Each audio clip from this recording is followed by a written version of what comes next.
श्री दत्त भोजनायेती हो सुरवरे सुमन वर्षविती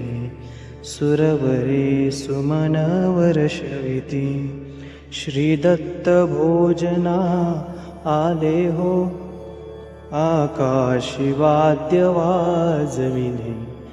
आकाशी वाद्य वाजविले आकाशी वाजल्या भेरी हो अंगणी उभ्या नर नारी अंगणी उभ्या नर नारी तेथोनी महा केला हो पांचाळेश्वरी भोजनाला पांचाळेश्वरी भोजनाला माहोरी अत्रिसुत राया हो हा प्रणाम तुमच्या पाया हा प्रणाम तुमच्या पाया